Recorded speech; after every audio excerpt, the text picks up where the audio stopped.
नमस्कार, मैं करमपाल। अमेरिका में कुछ सिरफिरे गोरे लोग हैं, वो इंडियंस को लेकर बहुत ज़्यादा नफरत फैला रहे हैं और इसका सबसे ज़्यादा नुकसान हमारे जो आम लोग हैं उनको झेलना पड़ता है। साइड में आप जो महिला देख रहे हैं डांस करते हुए, इंडिया की है। अमेरिका में इसके खिलाफ जो नफरत की मुहिम चली, आपको सुनकर ये लगेगा कि यार ये तो किसी हॉरर फिल्म की कहानी है। मतलब ये महिला रहती है अमेरिका में, एक टेक्सास स्टेट है। टेक्सास स्टेट में एक बहुत बड़ा सिटी है ह्यूस्टन। ह्यूस्टन में रहती है और इसका नाम है सदाना गोलापुरी। सदाना जो पेशे से बायोमेडिकल इंजीनियर है और बहुत अच्छा कुचिपुड़ी डांस है वो करती है। कुचिपुड़ी डांस अपना आंध्र प्रदेश का मेन डांस है और कुचिपुड़ी कुचेलापुरम गांव है उसके नाम पर पड़ा है। इंडिया के 8 जो क्लासिकल डांस है उनमें एक है। तो सोशल मीडिया पर एक ट्रेडिशनल कुचिपुड़ी डांस का इसने एक वीडियो शेयर कर दिया और एक्स पर एक मतलब रैंडम एक गुमनाम सा अकाउंट है, उसका नाम है साइबर ग्रीन। साइबर ग्रीन जो अकाउंट है वो अक्सर जो भारत विरोधी, इंडिया विरोधी, एंटी इंडिया कंटेंट है उसको पोस्ट करता है। ये इस अकाउंट ने जो सदाना कुचिपुड़ी का ये जो डांस था वीडियो का, ये इस वीडियो को रिपोस्ट कर दिया और ये लिख दिया कि मतलब एक झूठा क्लेम करते हुए बिना सबूत के आरोप लगाते हैं। ये जो महिला है सदाना, ये पिछले 10 साल से ज़्यादा समय से अमेरिका में एक स्टूडेंट वीज़ा पर रह रही है, यानी F1 वीज़ा पर रह रही है। और उसने ये दावा किया कि ये इलीगल तरीके से यहाँ काम कर रही है और सिर्फ देश में यहाँ अमेरिका में बने रहने के लिए बार बार अलग एजुकेशन प्रोग्राम में एडमिशन ले रही है। मतलब सब कुछ जो बातें थी वो झूठी थी। और मतलब देखते देखते कुछ घंटों में मतलब इस महिला के खिलाफ इतनी नफरत, इतनी अफवाह से भरी, इतनी पोस्टें सोशल मीडिया वायरल हो गई। इस पोस्ट को 30 लाख यानी 30 मिलियन से भी ज़्यादा लोगों ने बार बार देखा इसको। हजारों लोगों ने इसको लाइक किया और हजारों लोगों ने इस पर कमेंट्स करे और अमेरिका प्रशासन से सदाना के खिलाफ तुरंत एक्शन लेने की मांग कर दी। और इस अकाउंट ने तो यहाँ तक आरोप लगा दिया कि इंडिया में जो हैदराबाद में जो अमेरिका का दूतावास है, यूएस कॉन्सुलेट है, उसने उसके अधिकारी हैं, उन्होंने नियमों के खिलाफ जाकर इस महिला सदाना का जो स्टूडेंट वीज़ा है उसको रिन्यू किया था। मतलब एक झूठी पोस्ट ने इंटरनेट पर जो इंडिया का विरोधी है, एंटी इंडिया जो भावनाएं हैं उसको कितना भड़का दिया। और ये बात सिर्फ जो सोशल मीडिया की ट्रोलिंग ना वहाँ तक खत्म नहीं हुई। जब ये मामला सोशल मीडिया पर बहुत ज़्यादा बढ़ गया, जब आप ये देखो ना 3 मिलियन से ज़्यादा लोगों ने देख लिया, तो लोगों ने इस पोस्ट में जो टेक्सास के सदर्न डिस्ट्रिक्ट के जो अमेरिकी अटॉर्नी हैं एरन राइट्स, उनको भी टैग करना शुरू कर दिया। और एरन राइट्स ने इस मामले को बहुत गंभीरता से लिया। उन्होंने इस पूरे मामले की जांच की और अपने जो ऑफिशियल अकाउंट है उससे पब्लिकली जवाब भी उन्होंने पोस्ट किया। उन्होंने ये लिख दिया, इस मामले को मेरी तरफ से ध्यान में लाने के लिए धन्यवाद। मैंने इस पूरे मामले की काफ़ी जांच की है, मेरे ऑफिस ने इस मामले की जांच की है। और ये जो महिला है ये नेचुरलाइज्ड अमेरिकी नागरिक है, इसके पास अमेरिका की सिटीजनशिप है, ना कि ये यहाँ स्टूडेंट वीज़ा पर है। लेकिन इस जवाब के आगे उन्होंने जो लिखा ना, उसने एक और नई बड़ी बहस छेड़ दी अमेरिका में। उन्होंने आगे लिखा, ह्यूस्टन के जो अमेरिकी अटॉर्नी के रूप में मैं वीज़ा धोखाधड़ी को बहुत गंभीरता से लेता हूं और हम इस पर कानूनी कार्रवाई भी करते हैं।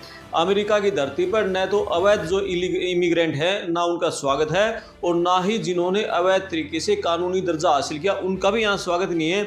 ऐसे लोगों के खिलाफ हम कड़ी कार्रवाई करेंगे। लेकिन इस बयान से ये तो साफ हो गया कि जो सदाना है पूरी तरह से बेकसूर है। वो बेकसूर है, कानूनी तौर पर अमेरिका की नागरिक है, नेचुरलाइज्ड तरीके से उसको वहाँ की सिटीजनशिप मिली हुई है। लेकिन जो अमेरिकी अटॉर्नी का जो रवैया था ना, ये बहुत सारे जो कानूनविद हैं, जो मानवाधिकार कार्यकर्ता हैं, आम लोग हैं, उनको बिल्कुल रास नहीं आया। मतलब यहीं से कहानी में पूरा नया मोड़ आ गया। अमेरिका के जो अटॉर्नी हैं, अमेरिकी अटॉर्नी मतलब एरन, उनके इस ट्वीट के बाद अमेरिका में पूरा एक मतलब कहते हैं ना बहुत ज़्यादा चर्चा में ये मुद्दा आ गया और लोग ये पूछने लगे कि जो फेडरल प्रोसिक्यूटर हैं, यानी इतने बड़े सरकारी पद पर बैठा एक आदमी किसी अज्ञात फर्जी सोशल मीडिया अकाउंट के दावे पर सरेआम प्रतिक्रिया क्यों दे रहा है, उसको आखिर इसकी जरूरत क्यों मतलब जरूरत पड़ी इसको मतलब इस तरह से जवाब देने की। और आलोचकों का ये भी कहना है सदाना का नाम साफ करने के लिए उनकी जो नागरिकता की स्थिति है, जो सिटीजन स्टेटस है, उसको इस तरह सार्वजनिक करना मतलब उजागर करना बिल्कुल गैर जरूरी था। उसमें इस तरह कोई जरूरत नहीं थी। और बहुत सारे लोगों ने इस घटना को डरावना दौर यानी स्केरी टाइम्स करार दे दिया।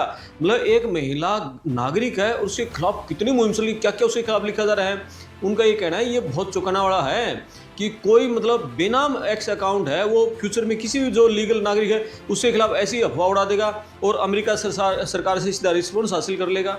मतलब कितना गंभीर मामला है ये।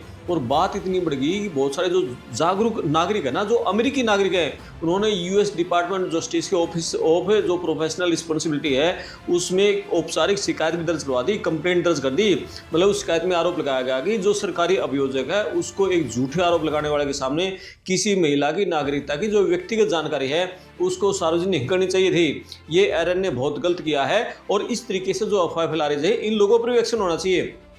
लेकिन यहाँ जो अमेरिका में जो इंडियन अमेरिकन एडवोकेसी काउंसिल है, IAAC, यानी इंडियन अमेरिकन एडवोकेसी काउंसिल, जो अमेरिका के हितों की बात रखती है, वो भी खुलकर मतलब इस महिला के समर्थन में आई और काउंसिल ने बहुत कड़े शब्दों में कह दिया कि सदाना को बिना किसी सबूत के लाखों लोगों के सामने बदनाम किया गया।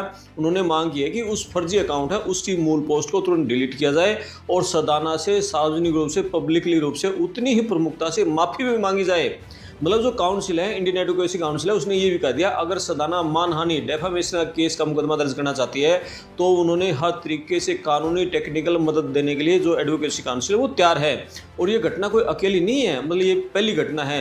मतलब हम थोड़ा सा और पीछे मुड़कर देखें ना, थोड़ा पिछले कुछ महीनों की घटनाएं देखो तो अमेरिका में इसमें जो एंटी इमिग्रेशन है, ये नहीं एंटी इमिग्रेशन और खासकर जो इंडियंस है उनके खिलाफ माहौल बहुत गर्म हो रहा है। और खासकर जब से डोनाल्ड ट्रंप प्रशासन है दूसरी बार जब से सत्ता में आया है, उनकी जो इमिग्रेशन को लेकर जो सख्त पॉलिसी है उसके बाद से सोशल मीडिया पर एक अलग तरह का विजिलेंटिलिज्म यानी स्वघोषित कानून व्यवस्था ये देखने को मिल रही है। और कुछ जो एंटी इमिग्रेशन इन्फ्लुएंसर हैं वो जानबूझकर सोशल मीडिया का इस्तेमाल करके अमेरिका के जो टेक्निकल क्षेत्र है उसकी रीढ़ की हड्डी माने जाते हैं, जो हमारे इंडिया के H1B प्रोफेशनल हैं उनको टारगेट कर रहे हैं। मतलब ये मेहनत कर रहे हैं, अच्छी तनख्वाह मिल रही है, बड़ी बड़ी गाड़ियाँ, बड़े बड़े इन्होंने बंगले लिए, इससे उनको जलन हो रही है। मैं एक उदाहरण के रूप में बताता हूँ। इस साल की शुरुआत में बहुत ही लोकप्रिय अमेरिकी यूट्यूबर हैं टाइलर ओलिवेरा, उन्होंने एक वीडियो पोस्ट किया था, बहुत वायरल हुआ था वो।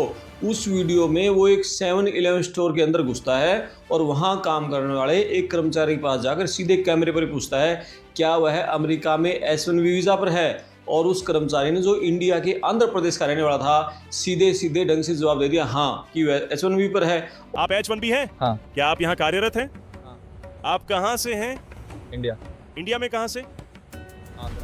आंध्रा। हाँ। और इस छोटी सी क्लिप को जो दक्षिणपंथी हैं, जो इमिग्रेशन विरोधी सोशल मीडिया हैंडल्स हैं और कई जो रिपब्लिकन पार्टी के समर्थक हैं, जो ट्रम्प की पार्टी के समर्थक हैं, उनकी पार्टी के जो नेता हैं, उन्होंने तुरंत उस वीडियो को कैच कर लिया और H1B प्रोग्राम की जो आलोचना है उसको करने के लिए उनको एक तरह से एक हथियार मिल गया और उस हथियार की तरह इस्तेमाल किया। इतना ज़्यादा उन्होंने वायरल कर दिया और इमिग्रेशन वकीलों ने चेतावनी दे दी कि हालात इतने ख़राब हो चुके हैं कि कुछ इन्फ्लुएंसर ने तो जो लीगल विदेशी कामगार हैं उनके घरों दफ्तरों तक पहुंच रहे हैं, उनके वीज़ा इस्तेमाल दिखाने की मांग करें, आप कौन सी वीज़ा पर है, क्या काम कर रहे हो। मतलब जबकि उनके पास ऐसा कोई कानूनी अधिकार नहीं है आप किसी का वीज़ा देखने का, पूछने का, ये मतलब इन्फ्लुएंसर का काम नहीं है, ये अधिकारी करेंगे। और जो सदाना गोलापुरी का जो मामला है ये दिखाता है कि आज हम किस दौर में जी रहे हैं। अमेरिका में इंडियंस के प्रति क्या माहौल है। मतलब एक ऐसा माहौल जो नागरिकता कानून स्थिति के बारे में सोशल मीडिया पर मतलब फर्जी झूठी खबरें उड़ाती हैं, लाखों लोगों तक पहुंचती हैं, फिर वो सिस्टम को हिला देती हैं सारी खबरें, और सच्चाई सामने आए तो फिर उनके पास मुंह दिखाने के लिए जगह नहीं होती। बड़ा सवाल ये है कि जब सोशल मीडिया है इसका दबाव जो अमेरिकी जो कानून की एजेंसियाँ हैं क्या उनको निष्पक्ष भी काम करने देगा क्या ये। मतलब ये देखो ना, अटॉर्नी ने जवाब दे दिया उसका, भाई क्या जरूरत थी आपको देने की, कितनी झूठी बात थी। मतलब हर जो लीगल प्रवासी है उसको हर रोज़ इस तरह के अघोषित वीज़ा पुलिस के सामने अपनी बेगुनाही का सबूत देना पड़ेगा क्या। मतलब इस तरह से सोशल मीडिया कोई झूठी खबरें फैलाता रहेगा। और जो अमेरिकी अटॉर्नी का जो गुमनाम अकाउंट है उसको इस तरह जवाब देना चाहिए था। मतलब ये मतलब जो पूरा मामला है ये अमेरिका के लोगों के मतलब बीच में, वहाँ के जो सिटीजन है वो भी जो अमेरिकी अटॉर्नी है उसके मतलब जो उन्होंने रिप्लाई किया उसका मतलब उसकी निंदा कर रहे हैं। मतलब कह रहे हैं ये गलत है। इस तरह से कोई भी गुमनाम अकाउंट है, एक बायोकेमिकल इंजीनियर है, इतनी बड़ी इंजीनियर नेचुरलाइज वहाँ की नागरिक है और वो अपने मतलब एक कुचिपुड़ी डांसर है, अपनी जो क्लासिकल डांस है उसका एक वीडियो सोशल मीडिया पोस्ट करे तो उसमें क्या गलत है। ये झूठी अफवाह फैलाने वाले पर कार्रवाई होनी चाहिए। लेकिन इस घटना से तो साबित हो गया कि अमेरिका में इंडियंस के खिलाफ है वो जो माहौल गर्म है। ये जो जब से ट्रंप दूसरी बार सत्ता में आए हैं तब उसके बाद से जो एंटी मतलब इंडिया जो पोस्ट हैं बहुत ज़्यादा वायरल हो रही हैं। कई गुना बढ़ गई हैं। पीछे रिपोर्ट भी आई थी, एक सर्वे भी सामने आया था कि एक्स पर बहुत ज़्यादा मतलब एंटी इंडिया पोस्ट है वो वायरल होती है और बहुत मतलब उसके ऊपर इंडियंस को लेकर बहुत तीखी टिप्पणियाँ भी की जाती हैं। और जो इंडियन अमेरिकन एडवोकेसी काउंसिल है वो इस मामले में बहुत ज़्यादा मुखर हो रही है और वो इन सारे मामलों को लेकर मतलब वो लोगों की मदद भी करती है। वो कहती है हम कोर्ट में भी जाएंगे, किसी को मदद देनी है, और वो उन्होंने मतलब आपके अधिकार क्या है वो इंडियंस को उनके अधिकार भी बताती है। तो ये पूरी खबर थी सदाना कुचिपुड़ी की। आपका इस खबर पर क्या राय है और क्या अमेरिका में इस तरह से जो चल रहा है ये सही है गलत है? वहाँ के जो अमेरिकी अटॉर्नी ने जो किया क्या वो सही है गलत है? इस खबर पर आप अपनी राय लिखिए। मैं आपका दोस्त करमपाल, और साथ में चैनल को सब्सक्राइब करें, घंटी वाला बटन जरूर दबाएं। नमस्कार।